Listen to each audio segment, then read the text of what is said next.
এই মঙ্গলসূত্রটা ওকে পরিয়ে দে। মা, ওদের দুজনের মধ্যে দেয়াল হয়ে দাঁড়িয়ে আছো তুমি। আমি নিহার বাবুকে খুব ভালোভাবে চিনি। উনি কখনো অন্যের অপমান করতে পারেন না আর কাউকে ব্যথা দিতে পারেন না।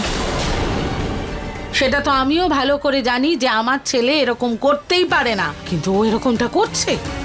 তোমার জন্য ও এরকম হয়ে গেছে। আজও তোমার রাগ বৌমার উপর ফলাচ্ছে।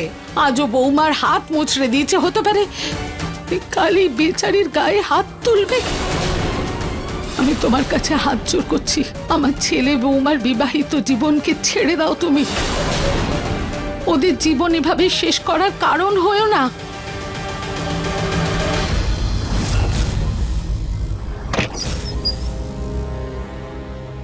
রুচিতা, আমি মন্দির গেছিলাম, তাই তোমার জন্য প্রসাদ।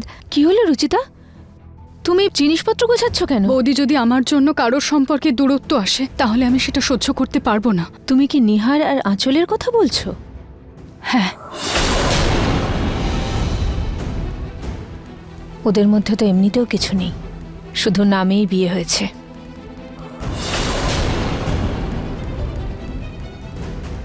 কি? কিছু না। দেখো, বাবার শরীরের অবস্থা খারাপ। তুমি এই অবস্থায় ওনাকে ছেড়ে যেতে পারো না। যদি তুমি চলে যাও আর ওনার অবস্থা আরো খারাপ হয়ে যায় তাহলে? কিন্তু বৌদি, আমি তো থাকতেও পারছি না, আমাকে যেতেই হবে। যদি তুমি চলে যাও তাহলে কখনো আর নিজেকে নির্দোষ প্রমাণ করতে পারবে না। আজও বাড়ির সবার কাছে তুমিই দোষী। সবাই বাবার এরকম অবস্থার জন্য তোমাকেই দায়ী করে। কিন্তু বৌদি, প্রমাণ করেও কি হবে? সবকিছু তো হারিয়েই গেছে আমার। হতে পারে তোমার ভাগ্যে এটাই লেখা আছে যে আজও সবকিছু আবার তোমার হতে পারে। যাকে দেখো, তুমি যে সিদ্ধান্তই নাও বাবাকে নিজে মুখে বলবে। আমি জানি আমার বাবাকে কি বলতে হবে, তারপর উনি আর আমাকে যেতে আটকাবেন না। বাবা, আমাকে ক্ষমা করে দিন। আমি এখানে আর থাকতে পারবো না। আমাকে এখান থেকে চলে যেতে হবে বাবা, আমাকে ক্ষমা করে দিন।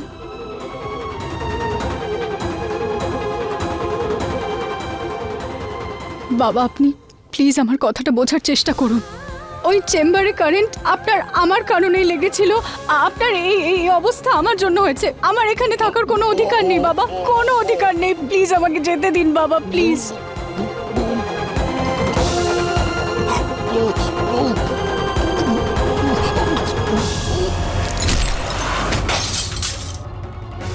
বাবা, বাবা, বাবা, প্লিজ আমাকে যেতে দিন। আমার এখানে থাকার কোনো অধিকার নেই বাবা।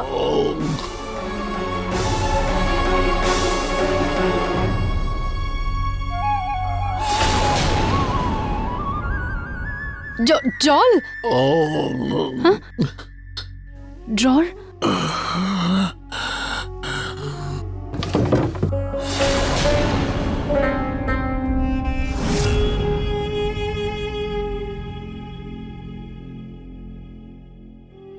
বাবা, আপনি চান আমি গীতা পাঠ করি এখান থেকে?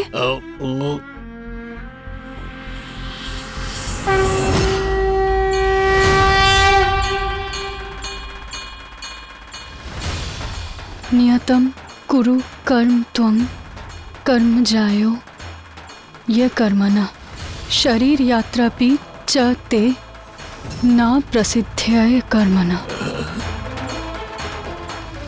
অর্থাৎ নিজের কাজ নিত্য করো, কারণ কাজ না করা অপেক্ষা কাজ করাই শ্রেয়। কর্ম ছাড়া তোর জীবনযাপন করাই কঠিন। कुरु कर्तव्यम कर्म जायो य कर्मणा शरीर यत्रापि चेयो न प्रसिद्धे कर्मणा। বাবা, এটার মানে কি? মায়ের অর্থ হচ্ছে যে মানুষকে নিজের কাজ করে যেতে হবে। কর্ম বিনা শরীর নির্বাপিত হতে পারে না। কারোর দ্বারা প্রভাবিত হয়ে বা কারোর কথা শুনে আমাদের কর্মপথ থেকে বিচ্যুত হওয়া উচিত নয়। বাবা, তার মানে আপনি আমাকে বিশ্বাস করেন? এত কিছু হওয়ার পরেও আপনি আমাকে বিশ্বাস করেন বাবা? আপনি চান যাতে আমি এখানে থেকে যাই?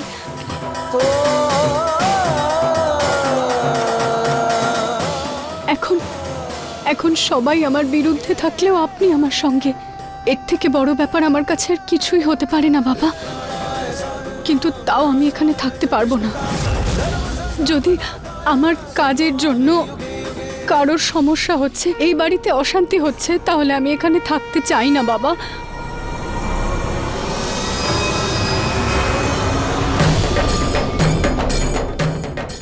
कर्मण्येव अधिकरस्ते मा फलेषु कदाचन मा कर्मफल हेतु भूमा ते संगमस्तु अकर्मणि। অর্থাৎ কাজেই তোমার অধিকার, কিন্তু কর্মের ফলে নয়। সেই জন্য কর্ম তুমি ফলের উদ্দেশ্যে করো না, আর না কর্ম করতে তোমার আসক্তি থাকে।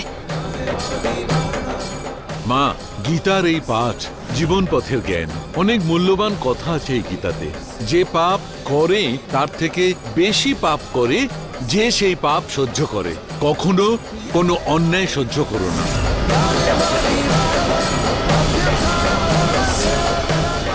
রুচিতা নিজে বাড়ি থেকে যেতে চায়, তাই মা প্লিজ আর কেউ ওকে আটকাবে না। কিন্তু নরেশের শরীরের কি হবে? ওর জন্য রুচিতার প্রয়োজন। মা, ওনার শরীর আগের থেকে ভালো, আর ওনার চিকিৎসা চলছে, ধীরে ধীরে ঠিক হয়ে যাবেন।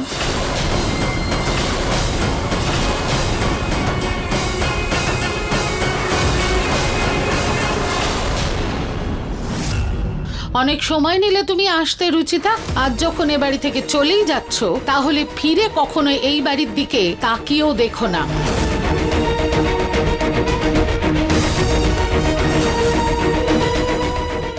আরে তোমার জিনিসপত্রগুলো নিয়ে যাও। জিনিস নেওয়ার অজুহাতে আবার ফিরে আসার ইচ্ছে আছে নাকি? আমি ড্রাইভারকে না করতে যাচ্ছি মা। আমি বাবাকে এরকম অবস্থায় ফেলে রেখে যেতে পারবো না।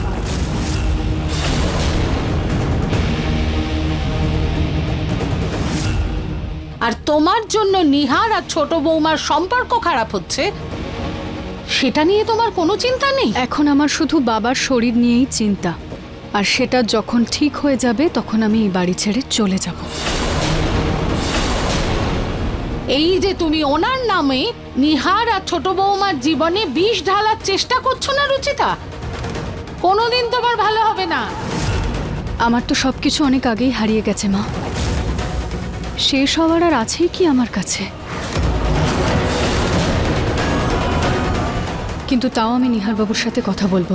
আমি ওনাকে বলবো যে আমার জন্য নিজের সুখী জীবনে উনি যেন চিড় না ধরান, আঁচলের সাথে এরকম ব্যবহার না করেন। আর আমি বিশ্বাস করি নিহারবাবু আমার কথা শুনবেন।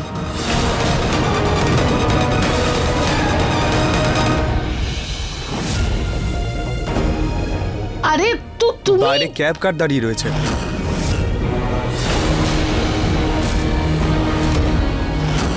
কে কোথায় যাচ্ছে মা?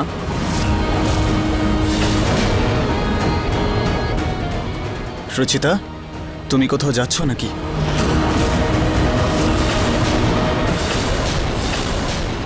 নিহারবাবু আমি আসলে রুচিতা, তুমি বাইরে গিয়ে ক্যাবওয়ালাকে না করে দাও। আমি তোমার জিনিস তোমার ঘরে রেখে দিচ্ছি। কি হচ্ছেটা কি মা? আরে কিচ্ছু না বাবা, রুচিতা চলে যেতে চাইছিল, কিন্তু আমরা সবাই মিলে তোর বাবা শরীরের কথা বলে ওকে আটকে দিলাম।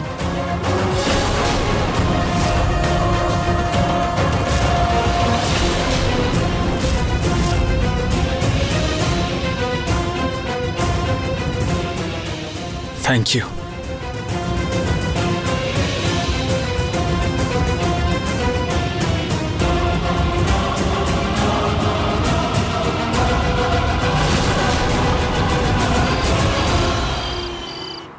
হে ভগবান, আমি মন্দিরে ধরা এই ফাটলটাকে তো ঠিক করতে পারলাম না, কিন্তু আপনার কাছে শুধু এটুকুই প্রার্থনা যে আমার কারণে যেন এই বাড়িতে কোনো চিড় না ধরে। আমার বাবা আমাকে বিশ্বাস করেন। আপনি শুধু এটাই কৃপা করবেন উনি যেন তাড়াতাড়ি ঠিক হয়ে যান, ওনার সুস্থ হতে যেন কোনো বাধা বা সমস্যা না আসে।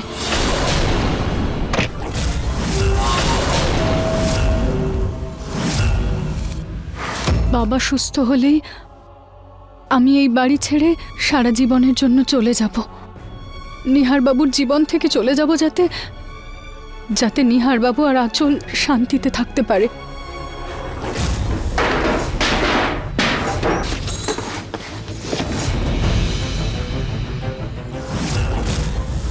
কিন্তু আমি তো এখনো বিশ্বাস করতে পারছি না যে নিহার বাবু আঁচলকে ব্যথা দিলেন। উনি এরকম নন, উনি এরকম কখনো করতে পারেন না।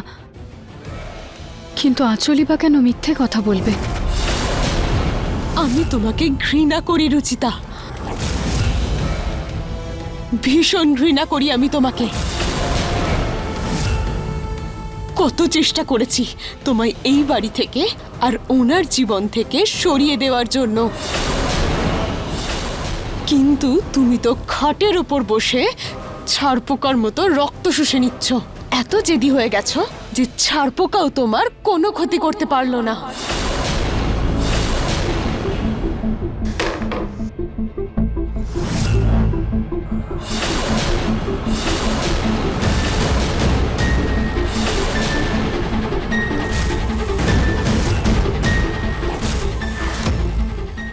এবার দেখি কিভাবে তুমি এখানে শান্তিতে ঘুমো।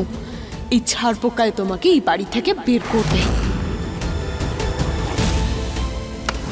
আজকেও যেতে যেতে তুমি থেকে গেলে। মায়ের এত সুন্দর প্ল্যানটাতে জল ঢেলে দিলে তুমি এভাবে। আচ্ছা শোনো, যখন তুমি নিহারের জন্য খাবার নিয়ে যাবে, আমি এখান থেকে যে কোনো অজুহাতে রুচিতাকে পাঠিয়ে দেব, আর তুমি ওর সামনে এটা বলবে যে নিহার তোমার উপর খুব রাগ করে, রুচিতার রাগ ও তোমার উপর ফলায়। ব্যাস, একটু চোখের জল ফেলো, একটু মন খারাপ করো, রুচিতা বুঝতে পেরে যাবে আর ও নিজের থেকেই বাড়ি থেকে চলে যাবে। তোমার জন্য আমি নিজেকে এভাবে কষ্ট দিয়েছি, কিন্তু সেটাও কোনো কাজে আসেনি।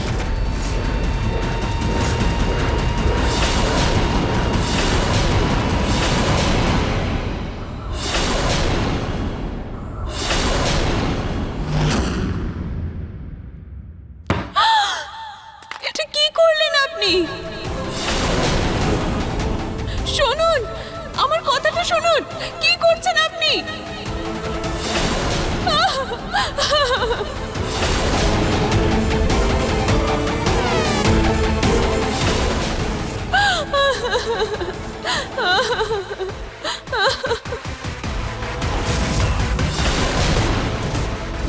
তুমি বাবাকে সুস্থ করার জন্যই তো এখানে আছো, কিন্তু তুমি যদি ওনাকে সুস্থ করে দাও তাহলে তুমি আবারও সবার মন জয় করে নেবে।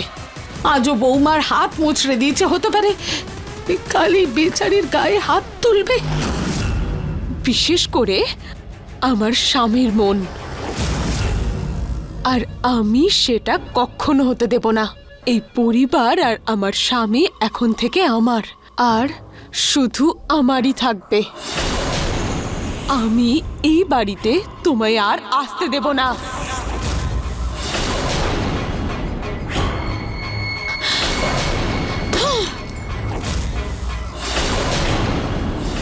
সাম দাম দণ্ড ভেদ সবকিছু করতে রাজি, কিন্তু এবার বাবাকে কিছুতেই তোমার হাতে সুস্থ হতে দেব না। এই পরিবার আমার, আর এই পরিবারকে আমিই সামলাবো। হে ভগবান, এই পরিবার হয়তো এখন আর আমার নয়, কিন্তু আমি মন থেকে এখনো এনাদেরকে নিজের মনে করি। বাবাকে পুরোপুরি সুস্থ করার জন্য আমাকে যা করতে হয়, যতদূর যেতে হয় আমি যাব, কিন্তু বাবাকে নিজের পায়ে আমি দাঁড় করাবই।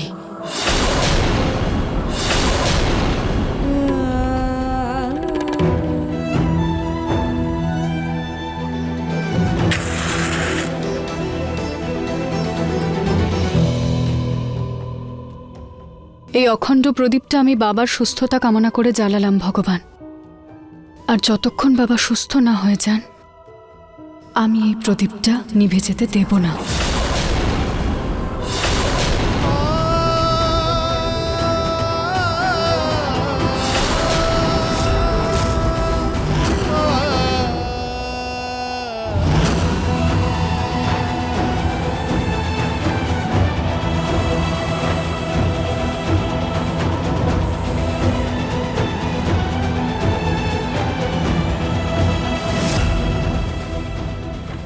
আপনি এখনো কাজ করছিলেন?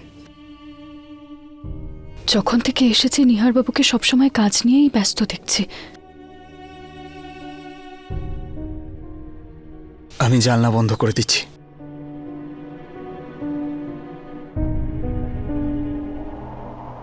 আপনি যদি খারাপ না মনে করেন একটা কথা বলি। আমি তোমার কথায় কখনো কিছু মনে করেছি যে আজকে মনে করব? এটা তো স্বামী স্ত্রীর মাঝখানের কথা, কিভাবে বলবো নিহারবাবুকে? সুচিতা, তোমার এখানে থাকতে কোনো সমস্যা হচ্ছে না তো? না না নিহারবাবু, সেটা নয়। আমি জানি যে আপনি আমার উপর রেগে আছেন, কিন্তু আমি এখানে শুধু বাবার জন্যই আছি। আর উনি যেই সুস্থ হয়ে যাবেন আমি এখান থেকে চলে যাব নিহারবাবু। কিন্তু আমি যতক্ষণ আছি আপনার কাছে একটাই অনুরোধ, আপনি আমার উপরের রাগ আঁচলের উপর দেখাবেন না প্লিজ।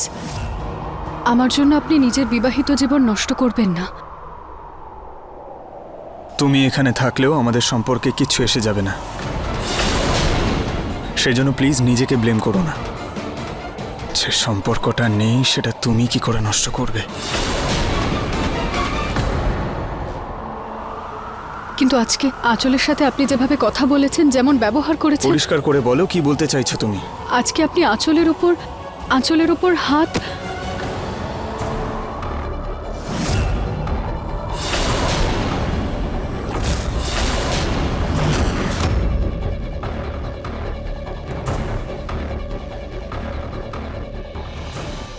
আঁচল,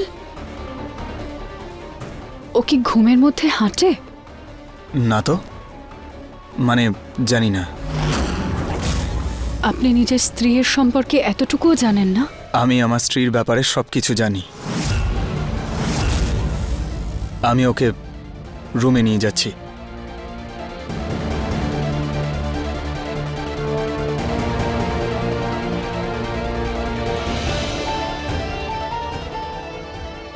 সঠিক সময়ে এই নাটকটা করলাম, নয়তো রুচিতা আজকে জানতে পারতো যে নিহার আমাকে আঘাত করেনি।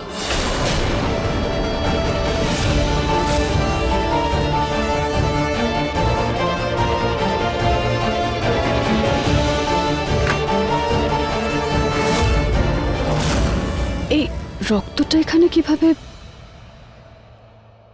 নিহারবাবুর কি ব্যথা লেগেছে?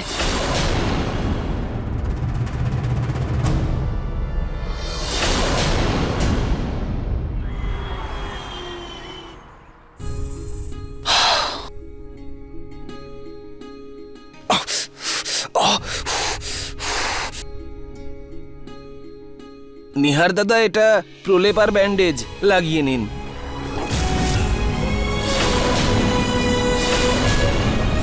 আমি ডক্টরকে জিজ্ঞেস করে আপনার জন্য এই প্রলেপটা বানিয়েছি। আমি লাগিয়ে দিচ্ছি, আপনার ভালো লাগবে। এই প্রলেপটা কি পাঠিয়েছে? ওই আঁচল বৌদি পাঠিয়েছে। হ্যাঁ হ্যাঁ, নিশ্চয়ই। যা।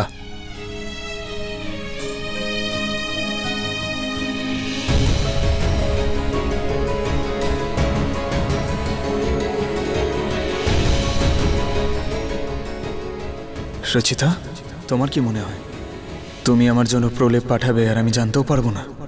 তুমি আমার আঘাতটা দেখে প্রলেপ পাঠিয়ে দিয়েছ, আর আমি তোমার আঘাত ঠিক করার জায়গায় আরো আঘাত দিচ্ছি।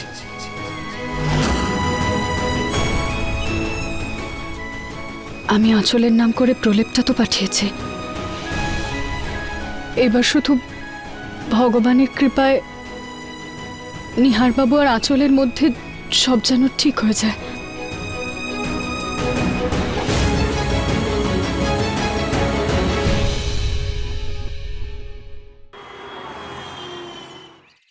বৌদি, আমার রুমে বসে খেতে কোনো প্রবলেম নেই। বৌদি, আমি ওখানে। বৌদি, রুচি, চলো, সবার সাথে এখানে বসে খাও। নিজের ঘরে বসে একা একা খাবে, এটা মোটেও ভালো লাগবে না। চলো, যাও বসো। ঋতু, রুচিতার যেখানে ঘরে বসে খেতে কোনো অসুবিধে নেই, তাহলে তোমার অসুবিধা হচ্ছে কেন? আমি জানি যে রুচিতা এখন আর আমাদের পরিবারের সদস্য নয়, কিন্তু ও তো অতিথি। অন্তত বাড়িতে আসা অতিথি হিসেবে আমরা ওকে কিছুটা সম্মান তো দিতে পারি, তাই না? ঠিক বলেছেন আপনি দিদি ভাই। রুচিতা দিদি, আসুন এখানে বসুন আর সবার সঙ্গে এখানে খাবার খান। যাও। আরে ওখানে বসছো কেন? ওই জায়গাটা বাড়ির ছোট বউয়ের জন্য, মানে এই ছোট বৌমার। তুমি যাও গিয়ে ওই কোনায় বসো, অতিথিরা ওই কোনায় বসে।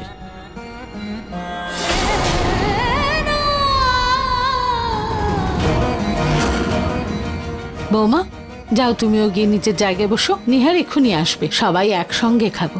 মা, নিহার আর কখনই বা আসে ব্রেকফাস্ট করার জন্য? ও তো শুধু কাজ কাজ। আজকে খাবে কারণ ওর মা বলেছে ওকে খেতে।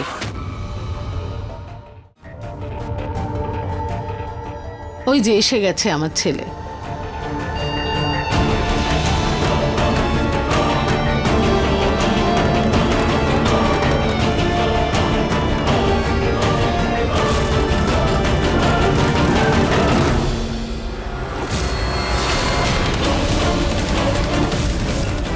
মা, আমার খাবারটা দিয়ে দাও, আমার তাড়াতাড়ি অফিস যেতে হবে। নিহার বাবা, ফোনের থেকে চোখটা সরা, এদিক ওদিক দেখ, তোর খাবার সামনেই আছে, এখানে এসে বস। ওখানে অতিথির পাশে কেন বসেছিস?